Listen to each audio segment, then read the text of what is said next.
नमस्कार, सविताज किचन मराठीमध्ये अगदी मनापासून स्वागत आहे। नेहमीच्या तेच ते भाज्या नको असतात, कारण एकाच पद्धतीने आपण करतो, त्यामुळे ते भाजी खायला नको असते सगळ्यांना। तर आजची जी भाजी आहे थोडंसं बदलून असं पालक मेथीची गरगटा भाजी केलेली आहे, ते सगळ्यांना आवडेल या पद्धतीने।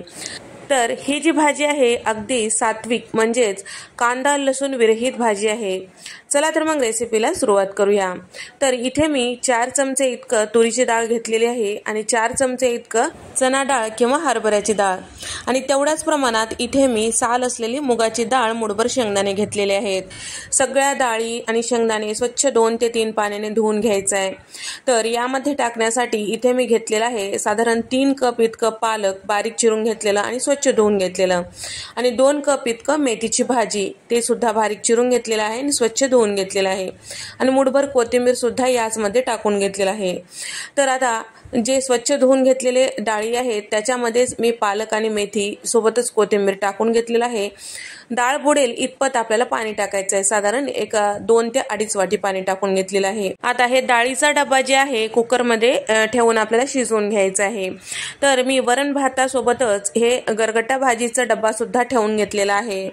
झाकण लावून गॅसचा फ्लेम मोठा ठेवून आपल्याला 4 शिट्ट्या काढून घ्यायचा आहे।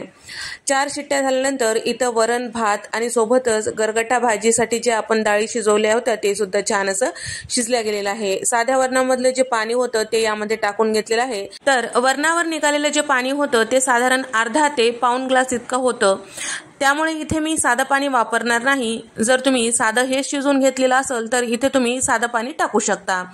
तर या ठिकाणी अर्धा चमचा हळद, 1 चमचाभर मीठ टाकून घेतलेलं आहे। आता सगळ्या डाळी छान घोटून घेतलेल्या आहे। भाजीला फोडणी देण्यासाठी कढईमध्ये 4 मोठे चमचे तेल टाकून घेतलेलं आहे। 1 चमचाभर जिरे छान फुलू द्यायचं आहे। त्यानंतर यामध्ये थोडीशी कोथिंबीर टाकून घेतलेली आहे, 2 सुक्या लाल मिरच्या टाकून घेतलेल्या आहे आणि सोबतच पाव चमचा हिंग यामध्ये टाकून घेतलेला आहे। तर या इथे मी टाकलेला आहे साधारण 7 ते 8 हिरव्या मिरच्याचा ठेचा। सोबतच इथे मी 1 इंचाचं आलं किसून घेतलेलं आहे, ते सुद्धा टाकून घेतलेलं आहे। तुम्ही जर कांदा लसूण आवडत असेल यामध्ये खात असाल तर यावेळेस कांदा लसूण टाकलं तरीही चालतो। तर या ठिकाणी आता जे भाजी आपण घोटून घेतलेली होती ते यामध्ये टाकून घ्यायचं। एकदाच टाकायचं नाही, 1-2 चमचे टाकायचं, छान व्यवस्थित मिक्स करायचं। त्यानंतर तयार करून घेतलेली सगळी भाजी यामध्ये टाकून घेतलेली आहे। सोबतच छोट्या लिंबाच्या आकाराचा चिंच मी भिजून घेतलेला होता, त्याचा कोळ यामध्ये टाकून घेतलेला आहे।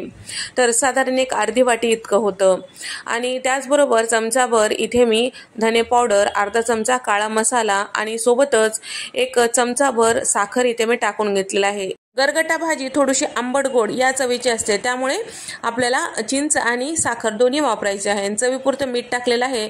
डाळी घोटून घेतेवेळेस सुद्धा मीठ थोडंसं वापरलेलं आहे, त्या अंदाजाने आपल्याला इथे टाकायचं आहे। आता भाजीला दाटसरपणा येण्यासाठी साधारण 2 चमचे बेसन पीठ पाण्यामध्ये व्यवस्थित कालून घेतलेलं आहे, म्हणजे मिक्स करून घेतलेलं आहे। आता ते मिश्रण या भाजीमध्ये टाकून घ्यायचं आहे। तर या ठिकाणी बेसन पिठामुळे भाजीला एकसारखेपणा येतो। आता हे सगळं छान व्यवस्थित मिक्स करायचं आहे। तर या ठिकाणी आपल्याला गॅसचा फ्लेम कमी करून साधारण 2 ते 3 मिनिटं शिजवून घ्यायचं आहे। तर मी घेतलेल्या प्रमाणानुसार साधारण 7 ते 8 माणसांना एक वेळेस पुरेल इतपत ही भाजी तयार होती। तर या ठिकाणी ही जी भाजी आहे तुम्हाला कितपत दाटसर आवडते त्यानुसार बेसन पिठाचा वापर तुम्ही करू शकता। व्हिडिओ आवडल्यास व्हिडिओला लाईक करा, चॅनलला सबस्क्राईब आणि तुम्हाला हा व्हिडिओ कसा वाटला नक्की कमेंट करून सांगा। अशाच नवनवीन आणि पारंपरिक रेसिपीजमध्ये आपण भेट देऊया। तोपर्यंत नमस्कार, बाय।